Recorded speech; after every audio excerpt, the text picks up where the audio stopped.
தனியார் மயமாகும் டாஸ்மாக் கடைகள் என்ற ஒரு தகவல் வெளியாக இருக்கின்றது. அந்த வகையில் வரவிருக்கக்கூடிய கூட்டத்தொடரிலேயே இது தொடர்பான சட்டத்தை இயற்றவும் தாவேகா அரசு ஆலோசனை மேற்கொண்டு வருவதாகவும் தகவல் கிடைக்கப்பட்டிருக்கின்றது. தமிழக அரசினுடைய கட்டுப்பாட்டில் இயங்கிக் கொண்டிருக்கக்கூடிய டாஸ்மாக் கடைகளை தனியார் மயமாக்க தமிழக அரசு தீவிரமாக ஆலோசனை மேற்கொண்டு வருவதாகவும் வரவிருக்கக்கூடிய சட்டமன்ற கூட்டத்தொடரிலேயே மதுவிலக்கு மற்றும் கலால் சட்டங்களில் திருத்தங்களை மேற்கொள்ள முடிவு செய்திருப்பதாகவும் தகவலானது வெளியாக இருக்கின்றது. அது குறித்த ஒரு முக்கிய செய்தியை நாம் பார்த்துக் கொண்டிருக்கிறோம்.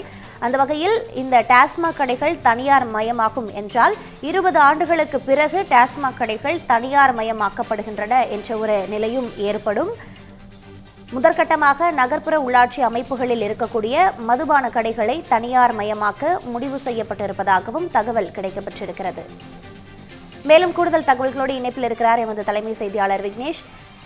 தற்பொழுது டாஸ்மாக் கடைகளை தனியார் மயமாக்க தாவேகா அரசு ஆலோசனை மேற்கொண்டு வருவதாக தகவல் வெளியாக இருக்கின்றது. தற்போது வரை என்ன விவரங்களாக பெறப்பட்டிருக்கின்றன பதிவு பண்ணுங்க. வணக்கம். தமிழகத்தில் விஜய் தலைமையிலான தாவேகா ஆட்சி அமைந்த பிறகு வழிபாட்டு தலங்கள், கல்வி நிலையங்கள் மற்றும் பொதுமக்கள் அதிகளவு கூடக்கூடிய பேருந்து நிலையங்களுக்கு அருகில் இருக்கக்கூடிய 717 மதுபான கடைகள் மூடப்பட்டன. அதன் தொடர்ச்சியாக இன்னமும் மூடப்பட வேண்டிய கடைகளும் கணக்கெடுக்கும் பணி நடந்து கொண்டிருக்கிறது.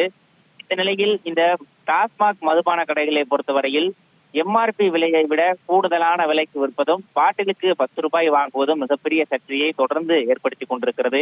பல்வேறு டாஸ்மாக் கடைகளில் அங்கு வரக்கூடிய மதுப்பிரியர்களுக்கும் அங்கு பணியாற்றக்கூடிய ஊழியர்களுக்கும் மிகப்பெரிய மோதல் போக்கும் ஏற்பட்டுக் கொண்டிருக்கிறது. பாட்டிலுக்கு 10 ரூபாய் அதிகமாக வைத்து விற்பனை செய்த 10க்கும் அதிகமான ஊழியர்களும் சஸ்பெண்ட் செய்யப்பட்டிருக்கிறார்கள்.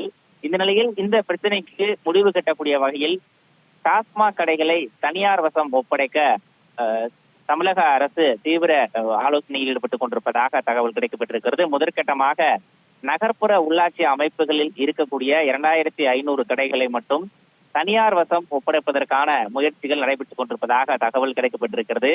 வரக்கூடிய ஆகஸ்ட் 5ஆம் தேதி பட்ஜெட் கூட்டத்தொடர் தொடங்க இருக்கிறது. அதன் தொடர்ச்சியாக நடைபெறக்கூடிய இந்த சட்டமன்ற கூட்டத்தொடரிலேயே மதுவிலக்கு மற்றும் கலால் சட்டங்களில் திருத்தங்களை மேற்கொள்வதற்கும் தமிழக அரசு திட்டமிட்டிருப்பதாக தகவல் கிடைக்கப்பட்டிருக்கிறது. கடந்த 2003ஆம் ஆண்டு இந்த டாஸ்மாக் மதுபான கடைகள், சில்லறை விற்பனை கடைகள் அரசினுடைய கட்டுப்பாட்டுக்கு கொண்டு வரப்பட்டு டாஸ்மாக் நிர்வாகத்தின் மூலமாக நிர்வகிக்கப்பட்டு வருகிறது. 23 கிட்டத்தட்ட 20 ஆண்டுகளுக்கு பிறகு இந்த டாஸ்மாக் கடைகள் மீண்டும் தனியார் மயமாவதற்கான நடவடிக்கைகள் தொடங்கி இருக்கின்றன. முதல் முறையாக இந்த தகவல் வெளியான போது இந்த தகவலை அமைச்சர் மறுத்திருந்தார். அதன் தொடர்ச்சியாக அடுத்தடுத்த தினங்களில் நடைபெற்ற ஆலோசனை கூட்டத்தில் டாஸ்மாக் கடைகளை தனியார் மயமாக்குவது தொடர்பாகவும் ஆலோசனை மேற்கொண்டு வருவதாக அவர் தெரிவித்திருந்தார். அதன் அடிப்படையிலேயே இந்த முதற்கட்டமாக நகர்ப்புற உள்ளாட்சி அமைப்புகளில் இருக்கக்கூடிய அந்த மதுபான கடைகளை மட்டும் தனியார் வசம் ஒப்படைப்பதற்கான நடவடிக்கைகள் தொடங்கி இருப்பதாக தகவல் கிடைக்கப்பட்டிருக்கிறது. இதன் மூலமாக 20 ஆண்டுகளுக்கு பிறகு மீண்டும் இந்த டாஸ்மாக் கடைகள் என்பது தனியார் வசம் செல்ல இருக்கிறது.